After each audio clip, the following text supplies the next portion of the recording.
Au plus fort de la crise sanitaire, les musées ont connu une baisse significative de la fréquentation des visiteurs dans la région de Lanaudière.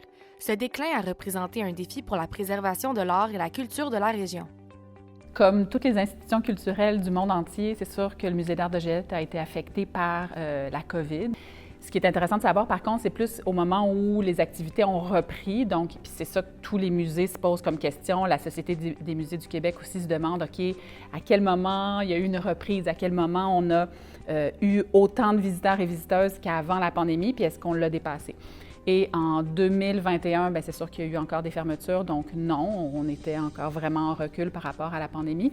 Puis l'année passée, 2022, vers la fin de l'année, je dirais que là, on a commencé à égaliser. La pandémie a créé des impacts négatifs importants dans le secteur culturel, surtout pour éviter les rassemblements, notamment avec le confinement.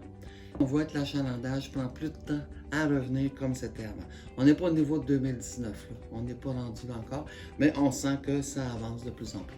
En général, c'est sûr que l'année de la COVID, là, en 2020, ça a été vraiment difficile pour la fréquentation, mais aussi parce que, sûrement que tu sais, mais les institutions culturelles, on a comme été dans le flou au début de la pandémie. On ne savait pas si on avait le droit d'être ouvert ou pas, si on était un service essentiel ou pas. C'est sûr que les premières années, on a été affectés à la baisse là, dans la fréquentation. Alors que de nombreux musées ont rouvert leurs portes, ils continuent de faire face à des défis uniques, notamment en ce qui concerne les visites scolaires et les activités en famille. Le problème en ce moment, je dirais que c'est les visites scolaires. Donc, un musée a besoin de visites scolaires pour avoir un nombre important de visiteurs et de visiteuses. Les visites scolaires ont quand même repris maintenant. On a un petit défi sur ce plan-là, mais on est proactif. On propose des visites où nous, on va dans les écoles et où les écoles viennent nous visiter en ligne. Donc là, on compense de cette façon-là.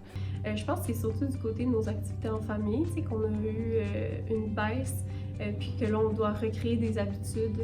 En fait, communiquer notre offre aux familles là, pour qu'ils voient qu'on est de retour, puis qu'on a encore une offre comme on avait avant. Là. Le monde culturel a été grandement affecté par la pandémie, obligeant les musées à revoir leur approche pour continuer d'attirer les visiteurs. On est un musée, qu'est-ce qu'on fait si on veut que les visiteurs viennent en salle, mais qu'en même temps, il y a beaucoup d'offres culturelles en ligne? Bien évidemment, nous aussi, on propose une offre culturelle, puis il faut juste être conscient que l'offre, elle est plus grande, elle est plus variée, elle provient du monde entier maintenant, mais que nous aussi, on peut aller rejoindre des publics du monde entier maintenant. Donc, il faut être proactif, il faut être agile, mais c'est ce que le numérique nous permet, donc on y va vraiment sur le mode hybride, on n'a pas le choix. Bien que les musées de Lanaudière aient connu une baisse de leur fréquentation, ils parviennent peu à peu à se rétablir. Les arts et la culture dans la région de Lanaudière occupent toujours une place importante au sein des citoyens. Ici Laurence Desrochers, Au Courant, Terrebonne.